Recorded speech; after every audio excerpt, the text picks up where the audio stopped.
Williams, Chris Hassel. Two guys named Chris. Presented by Fairway Meat and Grocery. From the Channel Seed Studios, this is Iowa Everywhere. Channel Seed. Seedsmanship at work.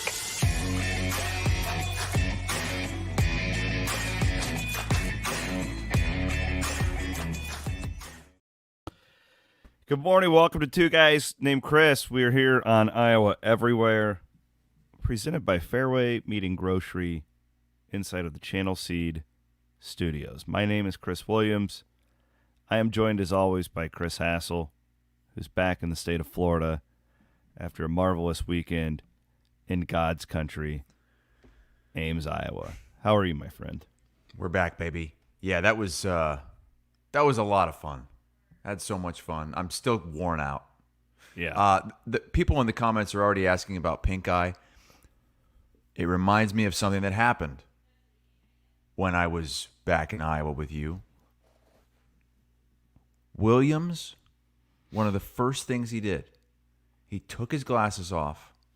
He took that sick, disgusting pink eye and rubbed it all over my shoulder. Just all over my clothes, just to try to get me sick with pink eye. In fact, Williams, I don't have pink eye anymore.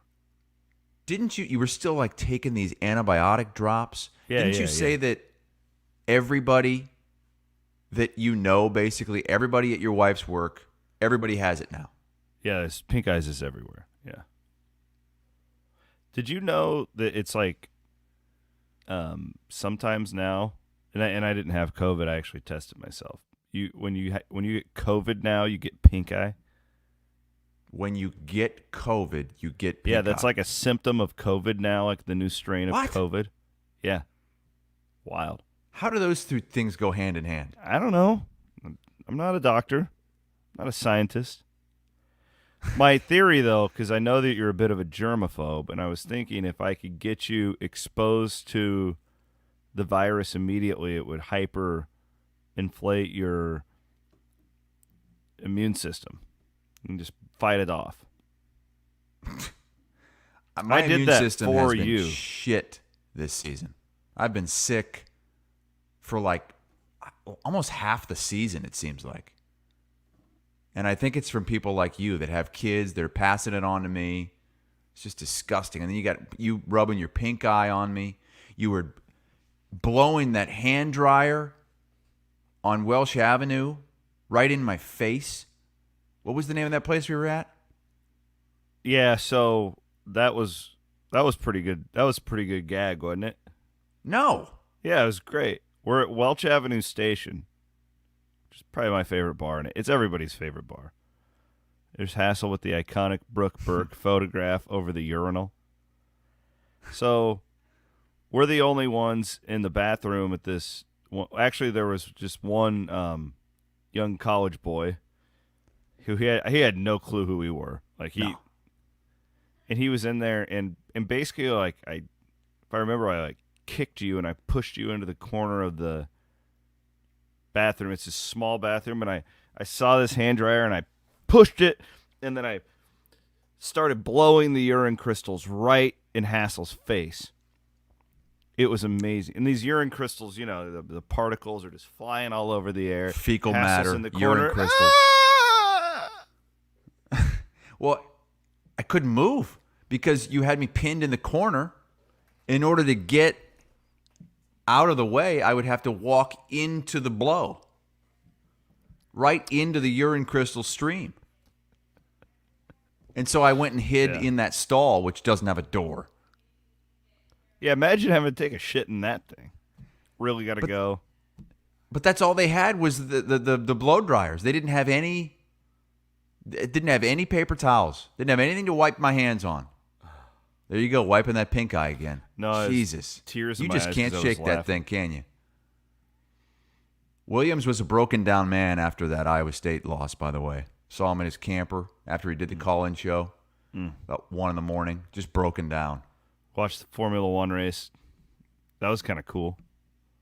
That looked cool. Anyways, we have so many of these memories. I also saw on Sound Off last night, you big-time Mark Freund. Well, yeah, I was talking to Van Wink on the field, Van Wink and Golick, and I just see somebody come up with a camera. You got that clip, Van Wink? Hey, Chris. Hey, good to see you, man. How you doing? How are you doing? Hey, quick question for you. Yeah, sure. Anything you want to say to Keith and Andy? Who? Keith Murphy, Andy Fales? No, man. I don't do local media anymore. No. Oh. And next time, ask before you put that camera in my face. Chris? Just disrespectful. Man. Some people, most get it, but some people I've seen think that this is real. Think that I legitimately responded like this and it wasn't a skit, a bit.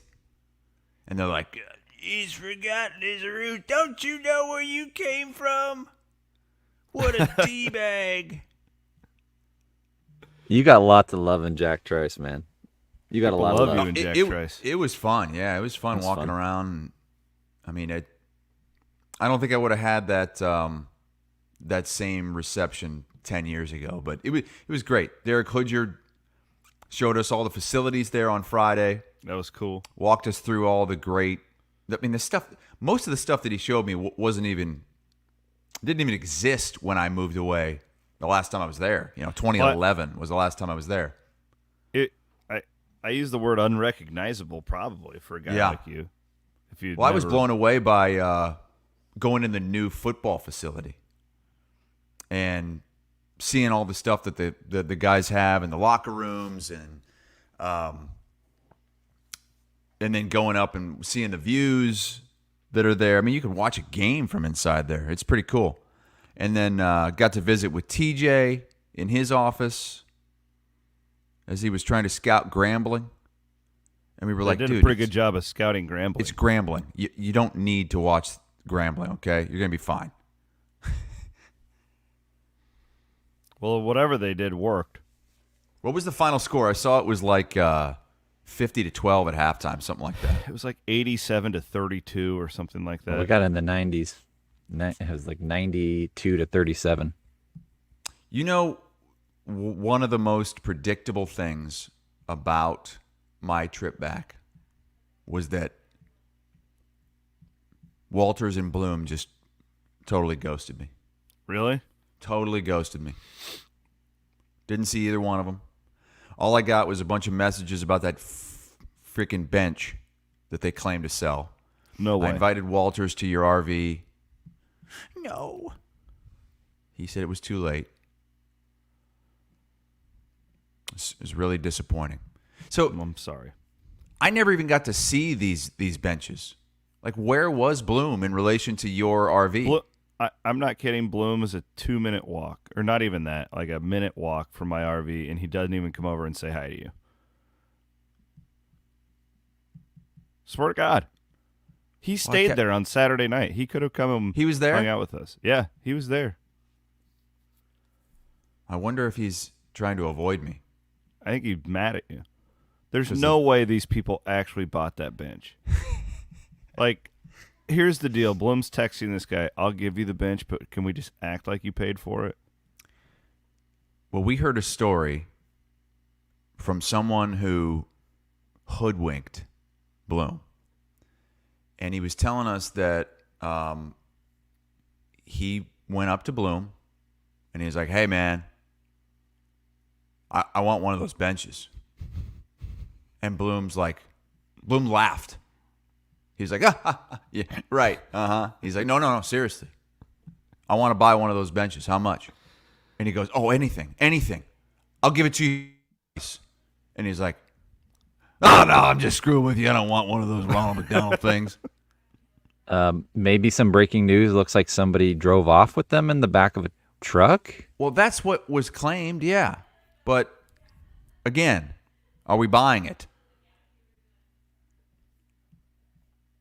Did they actually buy it? I don't know. I think this could all be a stunt. If they did, they better have gotten a great deal. It's all supply and demand. It's economics, right?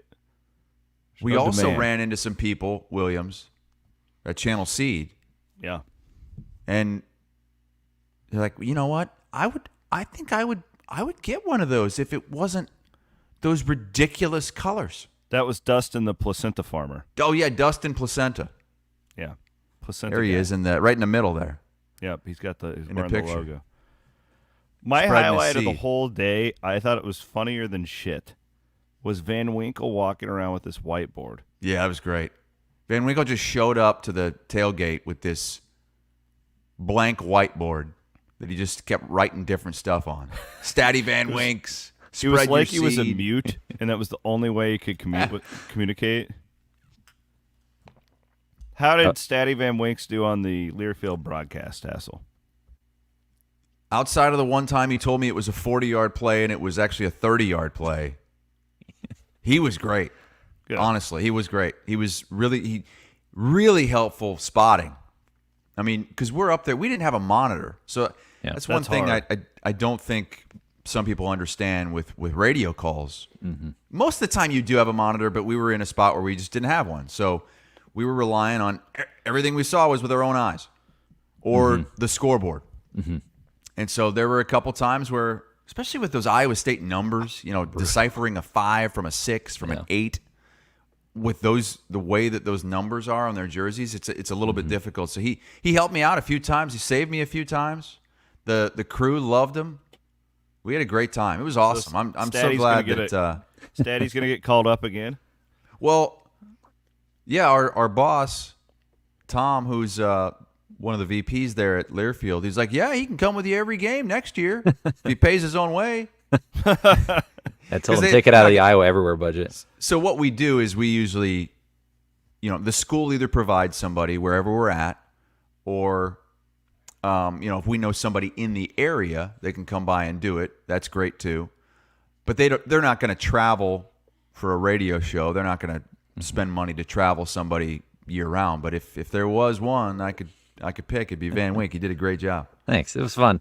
Yeah, it was an interesting viewpoint from that where we were at. It was right below the press box, which actually is a pretty good field level. I mean, it's almost the camera level you're seeing from the broadcast. I think that's a better view than the home radio booth. Yeah. It's so high up. The Fox cameras were right next to us too. Yep. So we had the exact view of the midfield cameras. Yep.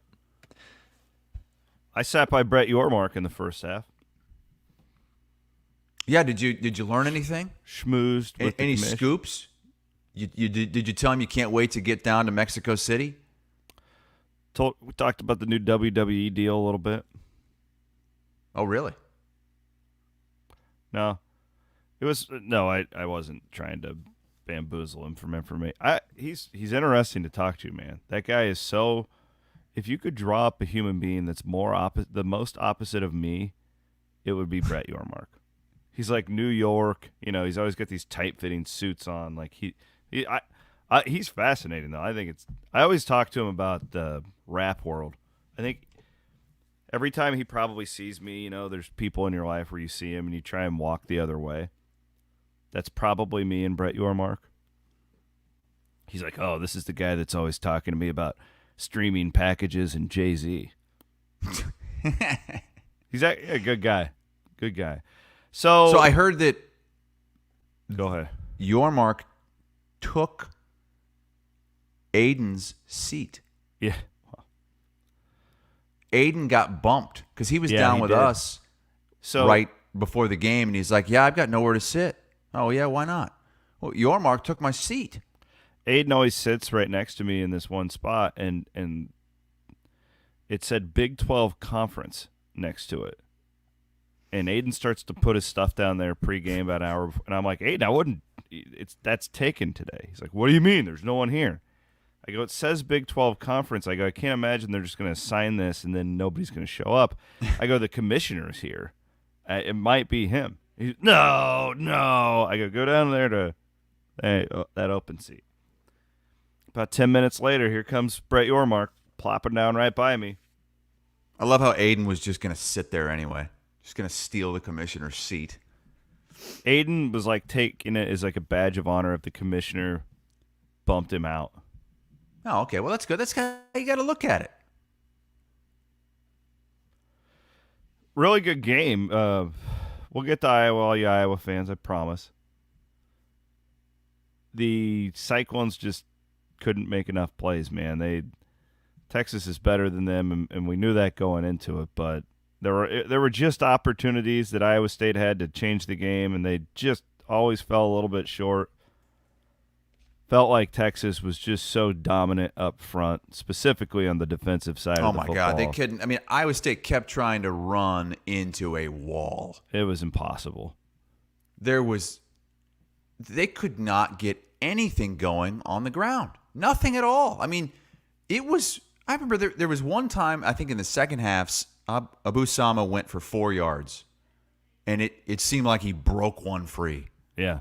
The way because they were getting -1, 0, 1, 2 yards all night. The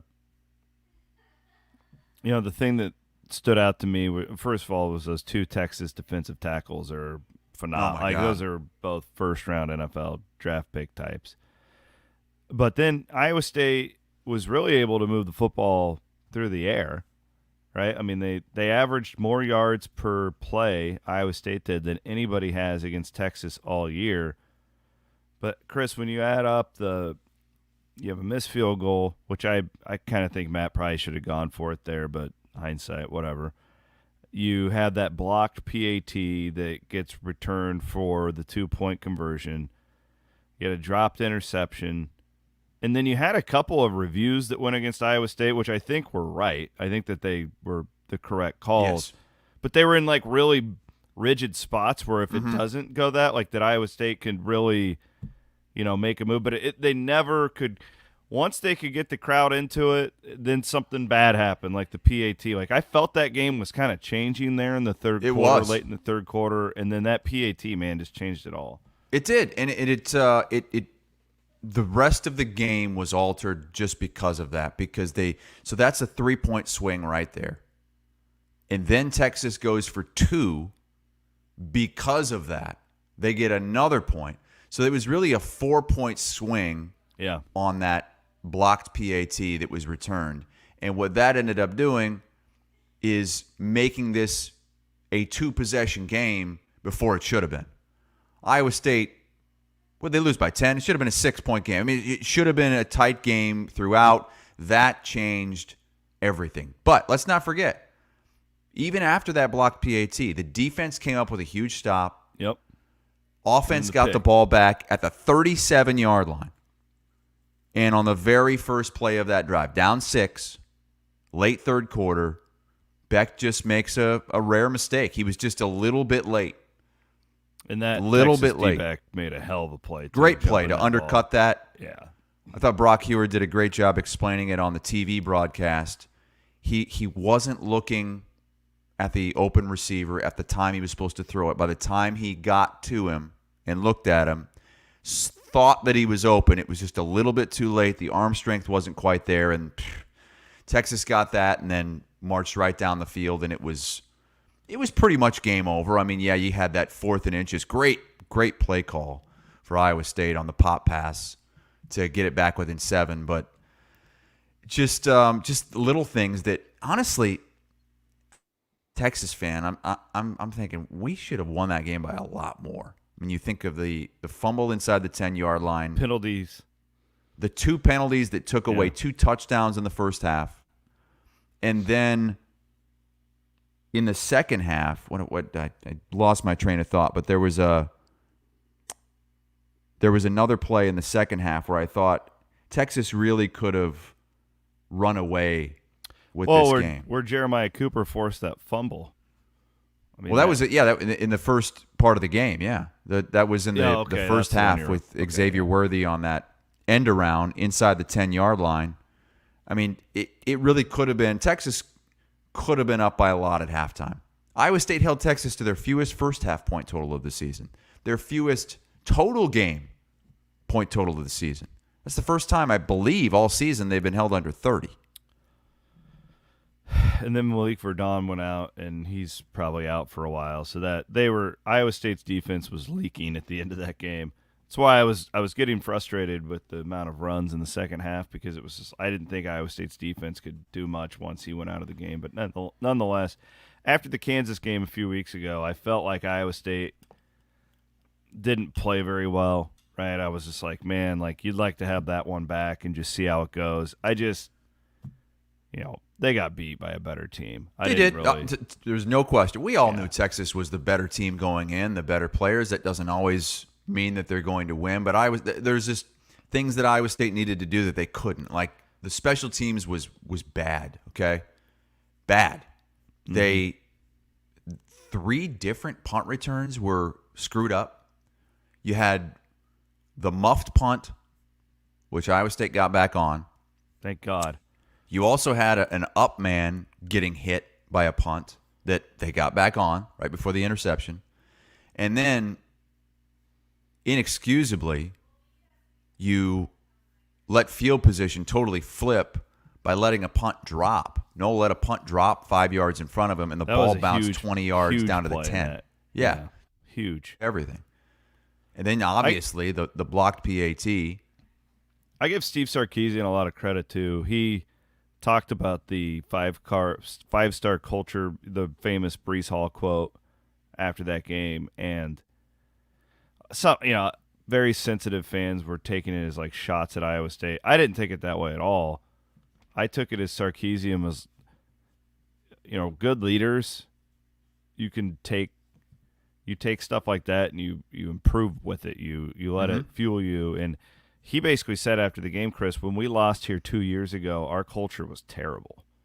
And it was. They quit. That Texas team quit, and Jack Trice. What was that final score? 30-7? Just killed them, yeah. And wasn't that the game where the defensive coach was recorded on the bus just laying into his team? And that was, honestly, and I'm not even making light of it, it was the special teams coach wife was the stripper who monkeys bit the kids or something like that. It was a total disaster. The pull assassin. And then he basically said after the game Saturday night, like, last time we were here, our culture was terrible. And he said he put the Brees Hall quote, the 5-star culture thing up.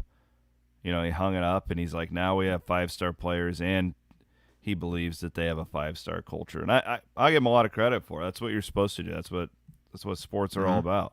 So props to Sark. I didn't know if he would be able to do that. He felt like a little bit Tom Herman 2.0 to me when they made the hire, and they are well on their way to being really good for a long time. I truly believe that they'll be a good SEC program. I'm very skeptical about Oklahoma, and if they can keep it up. I think Texas will, though. I think Texas will actually get better in the SEC, believe it or not. I think they have the right guy.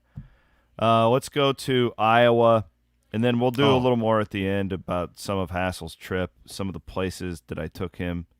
As we bridge this thing into Iowa, yeah, a lot of Iowa fans were fired up that Iowa State was showing the Iowa game on the big screen at the end of the game when Iowa was losing.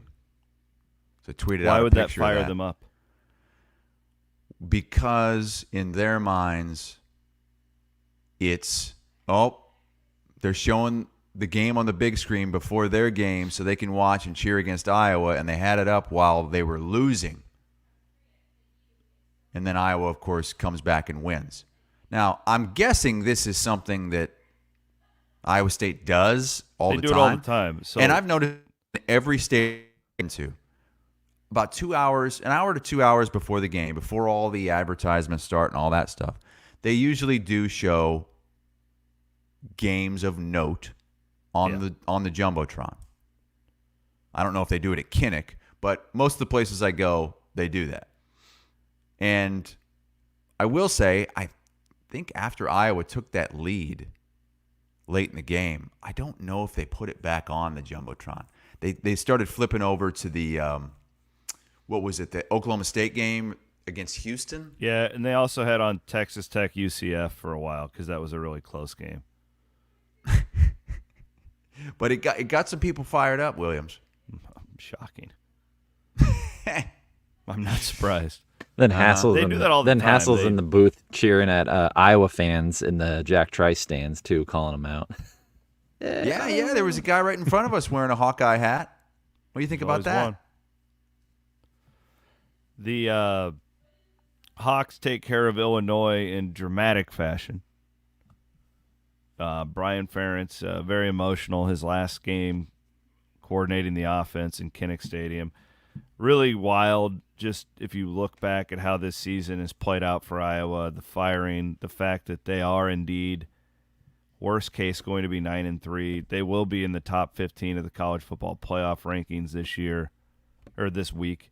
I mean, and man, it's just these Iowa games with Kirk now, Chris. It's just, first of all, I love this older version of Kirk Ferentz. I've talked about it. He just doesn't seem to give a shit anymore, and I think it's fantastic. He's crying all the time. He's just always giving these like zesty quotes and stuff. I love this version of Kirk Ferentz, and I unequivocally believe this man when you look at the injuries, when you know what they've been through like we do, and then you know, you can say what you want about the nepotism and Brian and all this stuff. Man, the fact that he's been able to keep it together, being that that's his son. Now, his son probably shouldn't have been in that spot. We all know this stuff. But I think he should be the Big Ten Coach of the Year, especially if they close this thing out with the win against Nebraska. I don't even know if it matters if they beat Nebraska or not. It probably shouldn't. But I think he should be. Do you?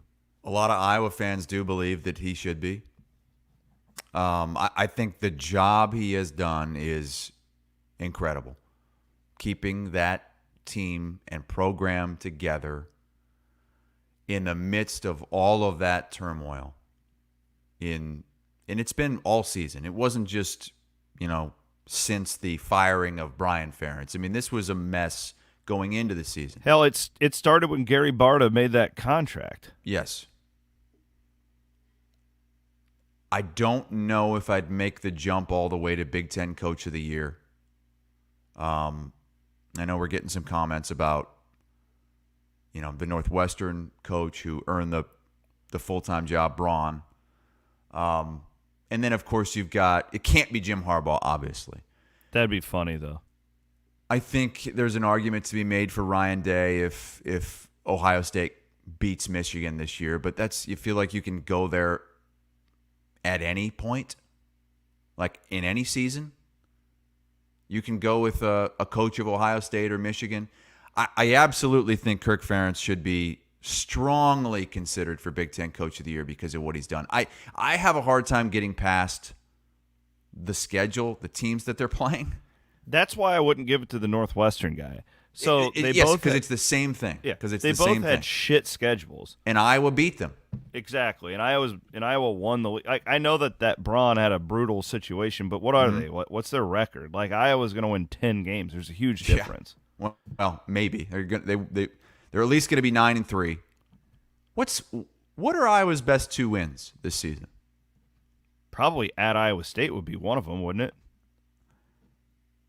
I would think so. I mean, looking back on it right now, yes, the season Iowa State's had. But at the time, Iowa State was a totally different team. No, but I'm saying with what the information we have, it has to be one of them. And then at Wisconsin. Yeah. Those are your 2 best wins. You got blown out by Penn State. You should have beaten Minnesota.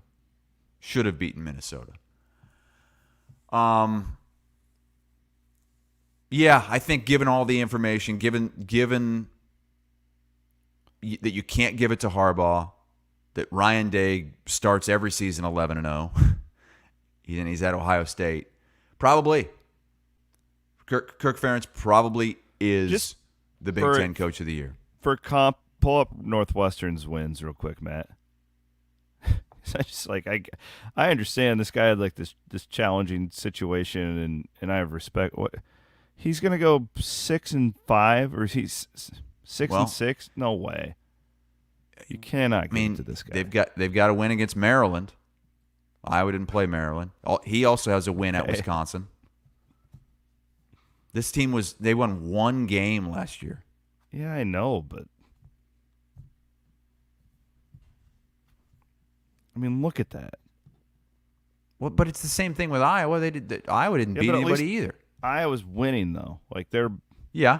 And my thing with Ferentz, even more than the Brian stuff, like I kind of like to throw that out because again, he created that by allowing that. To happen. Sure. But the injuries, like if you stack up Iowa's injuries, especially now with DeJean out, It's unbelievable.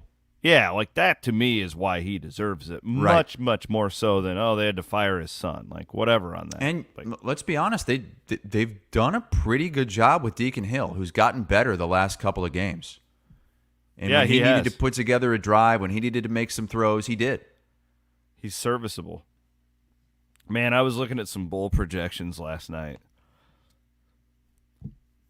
Iowa's going to blessing and the curse of the Big Ten West. Like, they're looking at, like, Ole Miss, like teams like that in the bowl games. It'll be a sexy matchup, but they're going to be you're looking at, like, a 14, 17-point underdog in some of these matchups. I don't know. You think Ole Miss would be that big of a favorite over Iowa? I know that they've got the offense, but I'd like to see it. I'd like to love see to Iowa play a team that is in that bracket between the Michigans, the Ohio States, Penn States, and what are Iowa's best wins? Wisconsin and Iowa State. Like, there's a big gap there. I want to see Iowa play a team that's in the middle there and see where they stack up. I don't want to see them play like a Kentucky either. Like, they'll just play the No. same type of game. Like, that's boring. I would love to see him play Ole Miss. I'd love to see that game. I mean, assuming Ferentz and Kiffin, you couldn't have more opposites. Assuming that most of the team on both sides is going to play in the bowl game, Which is always a huge question nowadays. right? You're right. Right. But look, Iowa's a 1-point favorite at Nebraska. The number is 28. And Nebraska's bad. Like, they're still sitting on 5 wins. Again, they have to win this game to get to bowl eligibility, which they haven't done in a long time. But in these close games, with this with the winning in the margins, that's where Iowa separates itself. If they don't commit the turnovers or the penalties, they don't turn the ball over. And so that's why many more times than not, they're going to come out on top in these tight games. Circa has Iowa as a 1-point favorite at Nebraska and the number 28. And then Iowa State is an 11.5-point underdog at Kansas State. For what it's worth, I hate this game for Iowa State. You think it has blowout written all over it? I have a bad feeling about this one.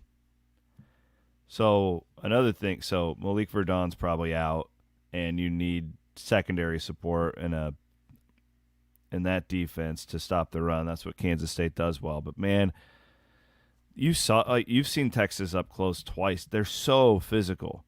Mm-hmm. I just feel like Iowa State's going to be totally beat down in this one. You go on the road, you have to freaking wait all day, another night game. I hate that. I hate this spot for Iowa State. For Iowa, I don't really care for it either. Like, it just – and I don't even think Nebraska's that good, but, man, what time is that game? What, the Iowa game? Yeah, the Iowa-Nebraska game. Do we know? Can you pull that up, Van Winkle? That's 11 a.m. CBS. Yeah, it's usually a noon Eastern game. Yeah, 11 a.m. Well, that's I think better it's a CBS than, game. Okay. That's a better situation for Iowa then. I'd much rather them play at 11 than on like 2:30 or something in that matchup. Yeah, I don't. This game scared me. This Nebraska game scared me more than just about any other on Iowa's schedule this year, outside of the game at Wisconsin, and obviously Penn State. Nebraska again is just turning into a mess. They're not good. All right, let's thank some of our sponsors, and then we'll do our Kelderman bigger, better, bolder performances of the weekend. We really did have a great. We didn't even get to see Kelderman. Where the hell was he? Kelderman was off on some trip. He's always I came out back moving and my around. wife's like, "Did you meet the sign guy?" And no, he wasn't there. Kelderman wasn't there. We did meet our friends from Channel Seed. I've met them before, but Hassel got to meet them, and they had an awesome tailgate that we got to go and meet the whole Channel Seed team, which we appreciated. So Got to meet some of the great seedsmen from across the state of Iowa as well. Great crew. That was fun.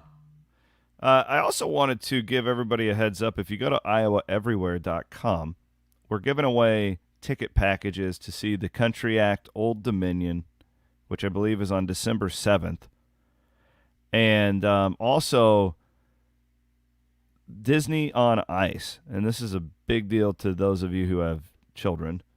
And that's coming up. It's always Thanksgiving weekend. But Matt's got the details on these. Well, we're giving away ticket packages to these. Here's the thing about these. So, like, you'll listen to the radio, and they're like, oh, we're giving away tickets and stuff, and you usually, or money, and you're going up against the entire country. Here you're going up against only Iowa Everywhere listeners. Like, your odds of winning these things are so much better than anything you're used to in media. Matt, you got the details on these. Yeah, you got to This get is a on this. great deal. Get it on it today because I think we're drawing the winner today because we want people to be able to get their tickets if they don't win. Yeah. The 23rd to the 26th, though, Thursday through Sunday shows down at Wells Fargo Arena. I'm actually recording with Adam Flack today from the Iowa Event Center. We're going to talk about this. I'm actually interviewing a skater from Disney on Ice. So stay tuned. Is it a lady? I don't know. I haven't heard yet. We'll find out. Matt is going to be interviewing Moana. The Moana. And then the Old Dominion one. So these are great deals, and this is part of our what we're doing with Iowa Event Center, where we're going to give our listeners trips to win free tickets and hotel rooms, and just to kind of celebrate everything going on at the Iowa Event Center. So that one, when is that giveaway, Matt? I don't even know. So the show is December 7th, so I believe we're going to draw for that next week. Okay. Lee will told me. So get in on that too. But if you want to get your own ticks, HyVeeTix.com. Let's do our Kelderman segment, Bigger, Better, Bolder. Bigger, better, bolder. Powered by Kelderman Manufacturing. Go ahead, Chris. I'll let you do the honors. Got to give mine to Iowa State Athletics. Just a really great time getting back for the first time in 12 years, and what people did, like Derek Hoodger, going out of their way to show me around and time and really welcome me there, and TJ letting us into his office for a nice conversation for about an hour or so, and then the game was awesome. Just being back there, that packed house. The students showed up, man. They had that thing packed 30 minutes before the game started.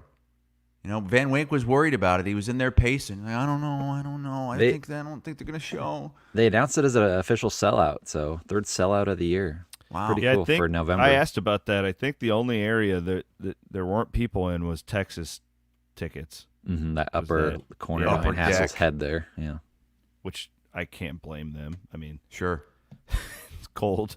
And the whole thing was great. Yeah, we went to West Street Deli. Yeah, it was awesome. I just Ames and What about the Estas tacos? You didn't give a review. Wait, you went to Those were Estas great. without me?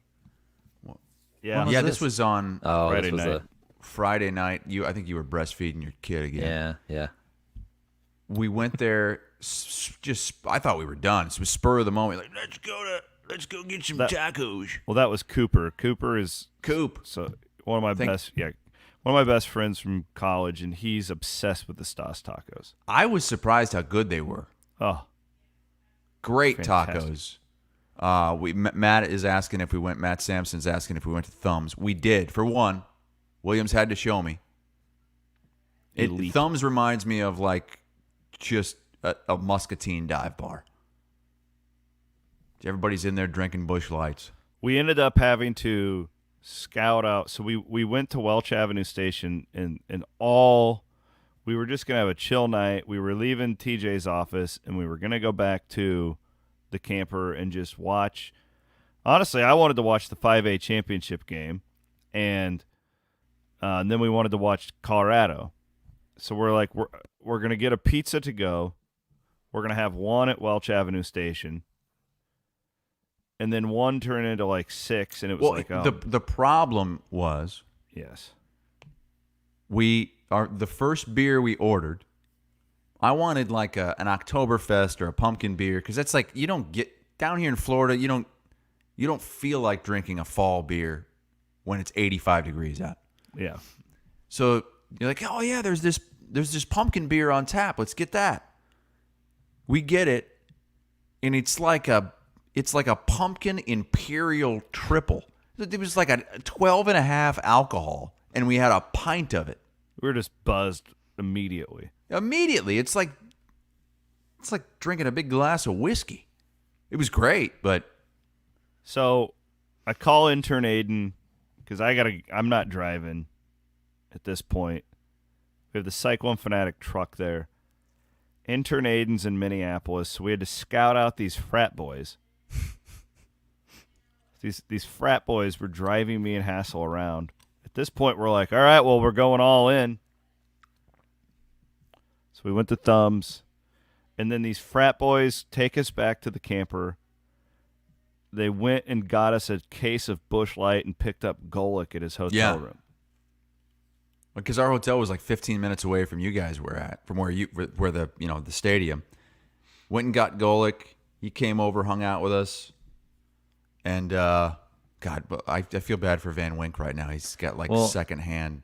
You were invited to all of them. Well, okay, so I was with you guys Friday. Because you wouldn't come and pick us up at Welch Ave. I had left you guys for about an hour, and I get a text from William saying, "Hey, we're way too drunk to drive." It was like, I haven't even left you guys for an hour, and you're already drunk? It was that beer. It was that 12.5. Makes sense now. It makes sense. It was like a Belgian pumpkin pint. Usually when you get a drink like that, they'll give it to you in a smaller glass. But this thing was a full pint. I'm going to give my shout-out today to Iowa women's basketball player Kate Martin. She had a career-high 25 yesterday versus Drake, went 10 of 12 from the field. And the reason this is so important is we all watched that Kansas State game last week where Caitlin Clark really couldn't make a shot.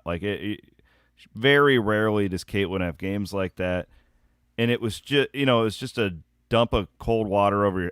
She needs some help. And Kate's one of those players who you kind of look to take the next step, and she was awesome yesterday in that game versus Drake. So I'm going to give it to Kate because Caitlin needs some help. And then also, man, it's wild to watch all these Iowa women's games getting these like primetime TV matchups. Iowa Drake women's basketball was tipped off at like 5 o'clock on FS1 on a Sunday. It's kind of cool. It's pretty cool. So shout out to Kate. Great game for her. Maddie? Well, it would be too obvious to go with Brock Purdy's perfect passer rating. Jesus. But you still think he's done, Hassel? Hassel's never fried Purdy. You've always been on his side. Hassel's just waiting. Him and Dawn, I guarantee on their little text group, they're just waiting for Brock to screw up. No, I never. I buried him, but I was just kidding. Obviously, I'm joking. But he was. What did he become? The first 49ers quarterback since Joe Montana to have a perfect pass rating. We haven't had great quarterbacks, but still, it's pretty cool to see. No, I'm gonna go with just hanging out with Hassel in the booth, man. That was so fun. Getting to see you in action like that. I've watched a bunch of your calls on YouTube, and you and Golic do a really great job, and it was just kind of fun to be there and witness it. So, yeah, it was great to have you there. What did you take away from that? The experience there, being with the Learfield team. Yeah, it's cool. I mean, you guys are a small but mighty team. Just very impressive with Tom and how they get that set up and pulling in the mic sound and the natural sound and all that, but man, it's crazy to see. Just the game really does move so fast, and you really have to be on your toes. And like you said, didn't have a monitor in front of us, so it's like you guys have your whole charts in front of you, and the amount of time and research that you guys put into that, it really shows. And it's really a nice product. So kudos to you guys, and it was fun to be a part of. No, it was great to have you there. It's the place we were at, because it was below the press box. We had to walk through the crowd. We had to walk all the way up the upper deck to get up there. So that was an interesting experience. We weren't elitists. We were part of the people. Yeah. We were the people's broadcast. Like, I thought you were calling the game tonight. What are you doing sitting up here in the upper deck? Well, it was kind of cool, too, because we had the windows open, so people that were below us were actually probably hearing your call of the game because they would look up at you and be like, yeah. Great night. Good stuff. Let's do some hoops. Not real quick programming note too. So our weeks are all screwed up. I'm leaving tomorrow. I'm actually going to Florida. Not going to be with Hassel, but I will be with Iowa State men's basketball over their deal. We will not be doing a show on Thursday, and then Chris has to go all the way to Seattle again. Apple Cup. So he's cross country. Our plan is to knock out our second show of the week on Wednesday afternoon. So that is the plan. We will do it on Wednesday afternoon. And once we lock in when it's going to be live, we will let everybody know. We have a time locked in, but it's just I need to allow for a little bit of flexibility there. But we'll let you guys know. That's the plan. I think we're having all of our regular shows this week, according to what Aiden has told me. So we'll get you guys ready for the final regular season weekend of college football. We are in that basketball mode now. So Iowa goes to San Diego for a tournament with Oklahoma, USC, and Seton Hall. Iowa State is in Orlando, where the Cyclones will finally get tested with VCU. They'll either play Boise or Virginia Tech, and then Texas A&M and Florida Atlantic are both top 15 teams. So we'll see that. So you're calling those games? You're doing play-by-play? Yes. Yeah. Because Walters is going to be calling the football game? Walters will be in Manhattan with football, correct. Who's your analyst? Darren Hansen. He's the longtime Omaha coach, the Mavs. He does the TV games for ESPN Plus. Okay. Yeah, he's really sharp. I love doing games with him. He sees the game so differently than what a hack like I do. Here's the one big basketball topic I kind of wanted to hit on, and because of what happened at the end of last year, Angel Reese has kind of become a talking point in the state of Iowa. This is wild. If you're watching Kim Mulkey and her, she got benched, I guess, which I didn't even know. And then Kim Mulkey made some cryptic comments at a post-game press conference.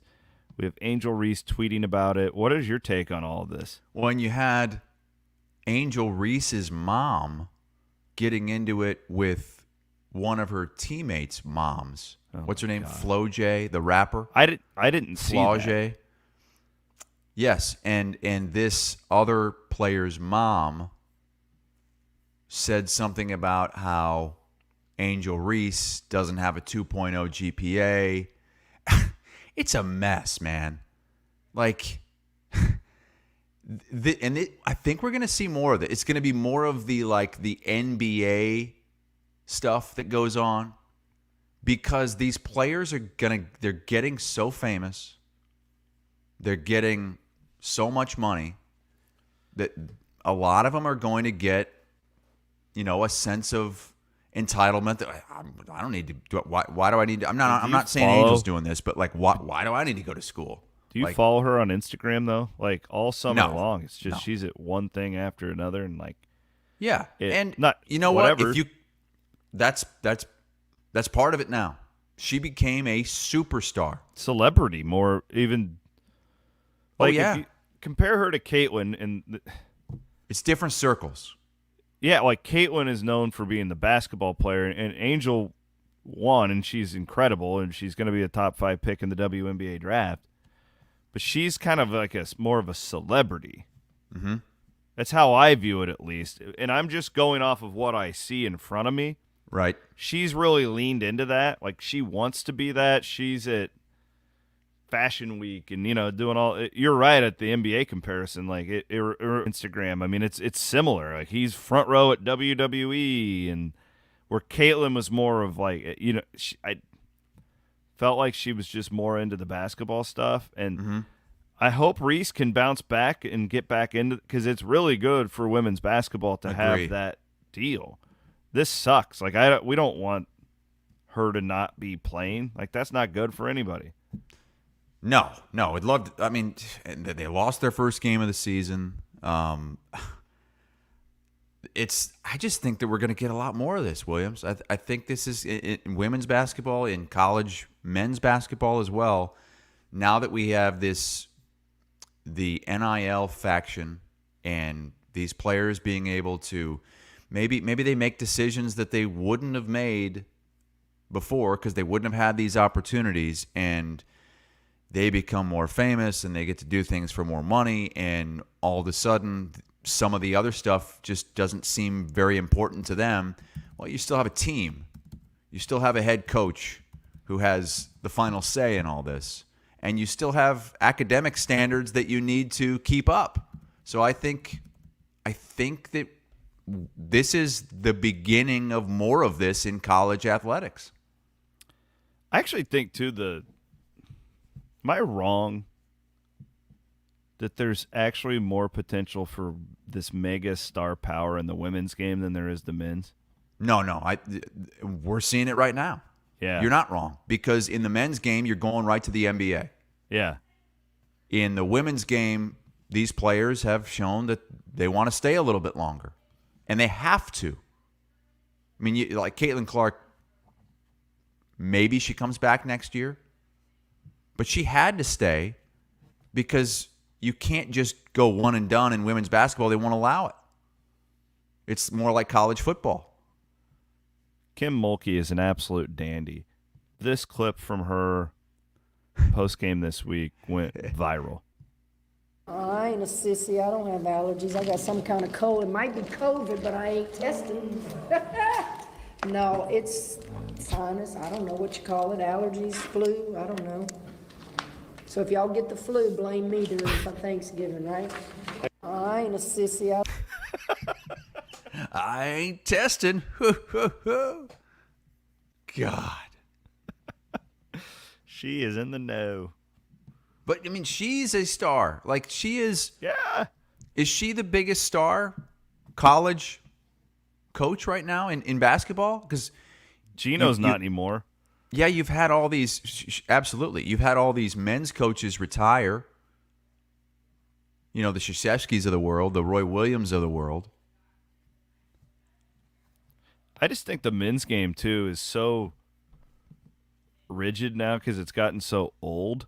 So it's either in these men's teams or they're all dinosaurs by college like seventh-year guys, right? You've seen them everywhere. Mm-hmm. Or they're first-year guys who are think like Omaha Ballou, right? He's by any means a big NBA prospect, but he isn't really ready to be a Big 12 player from what we've seen yet. Mm-hmm. And so like a guy like Omaha is behind all these 24-year-olds. You know, the fact that those Iowa State teams the last 2 years could do what they did, it tells you about the product of the men's game. Like they were actively trying to make it as bad of a game as possible.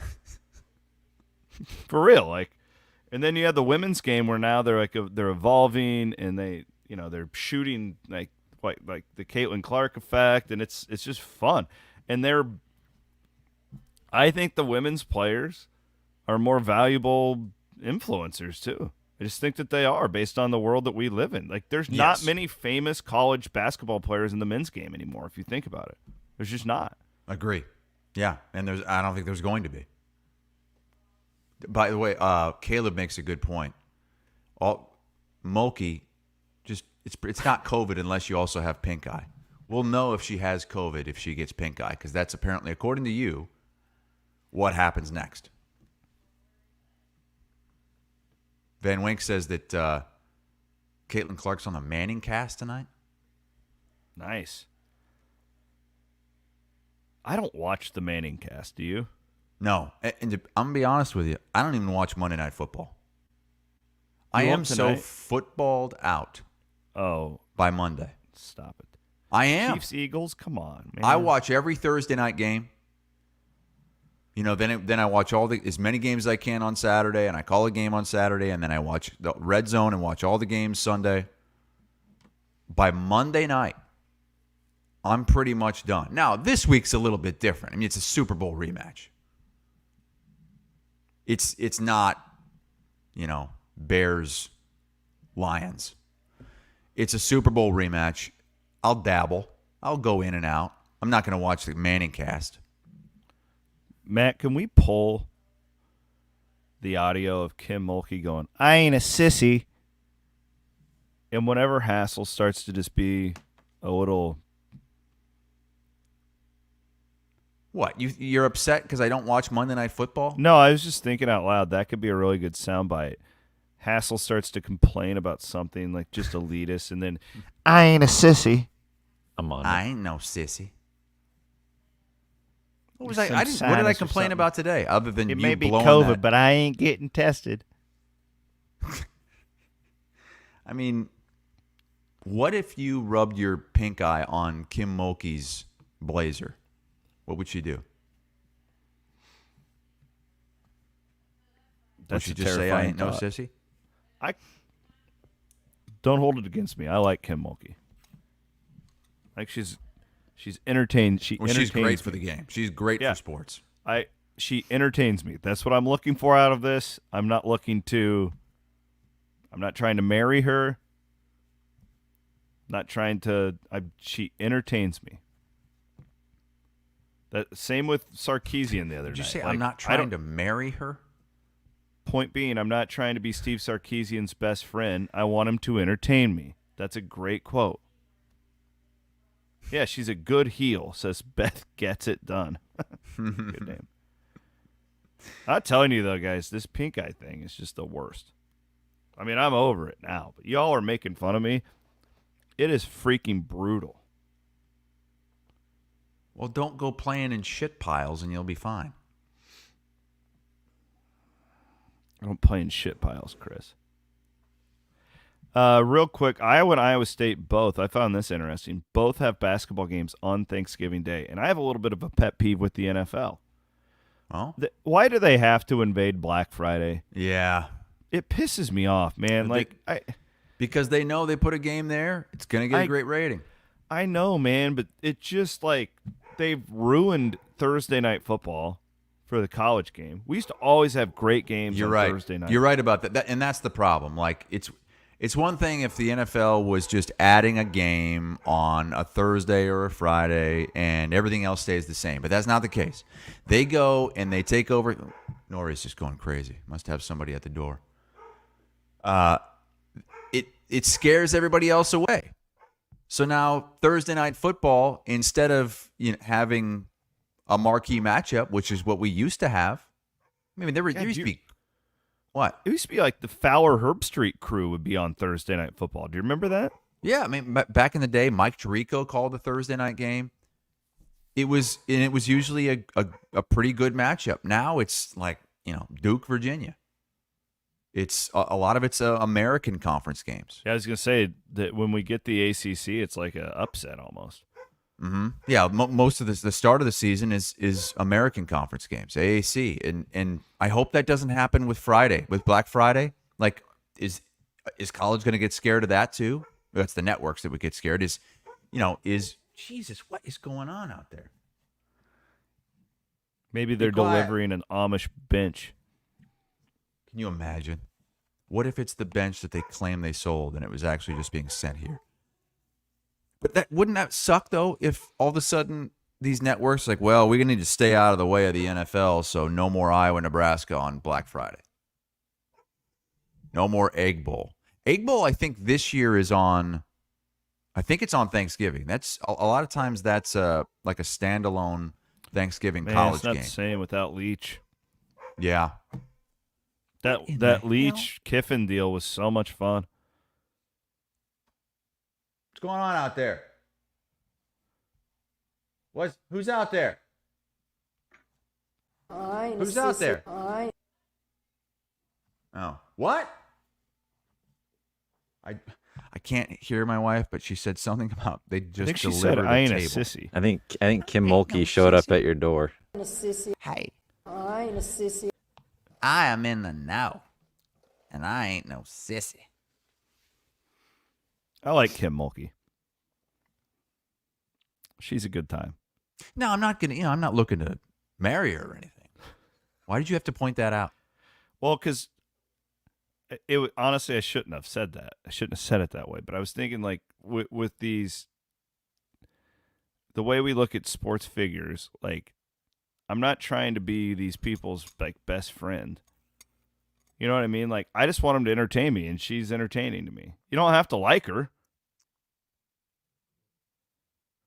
You don't have to be her best friend. You don't have to think she's like a great human. You could be entertained, is my whole point. Okay. All right. I ain't a sissy. I ain't no sissy. Oh, Williams, by the way.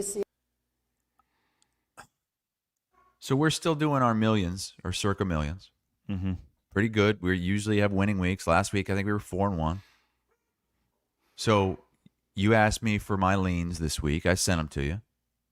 Loved the Jags -6.5. Loved the Cowboys -10. And what does Williams do?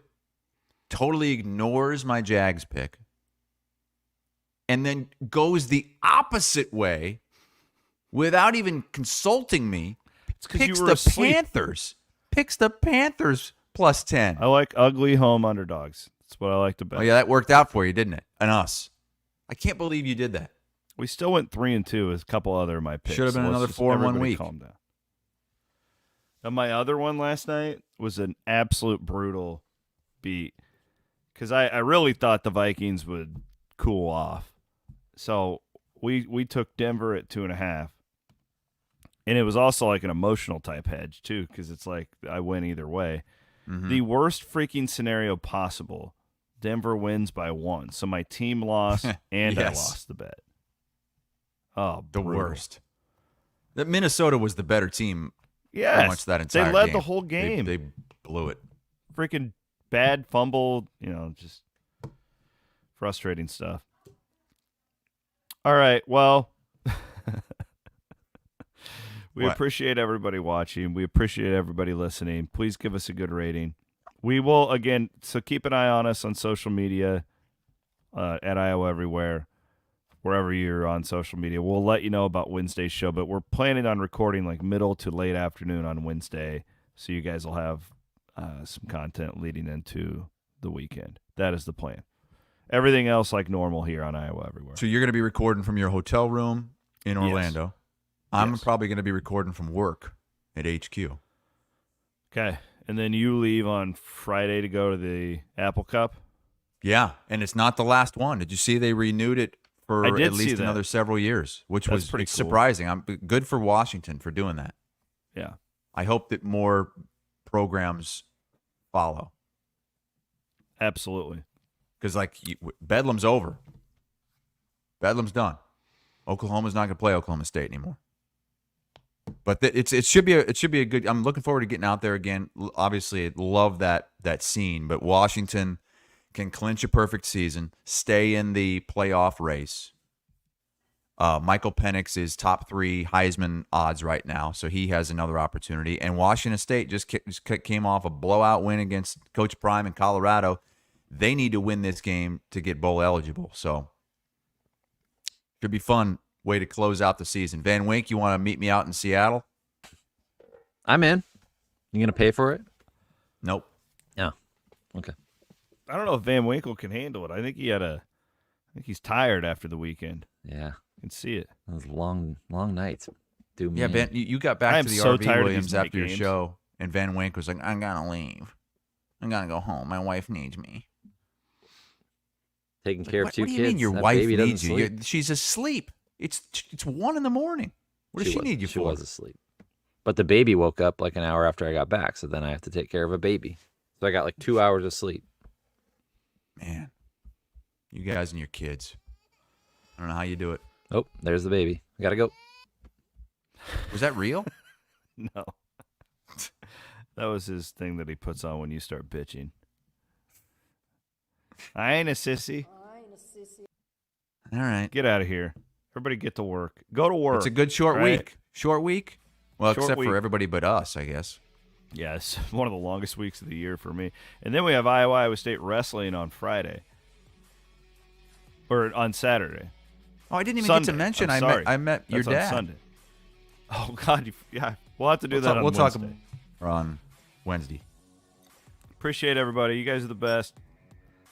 Chris Hassel for Matty Van Winkle. I'm Chris Williams. We'll be back on Wednesday.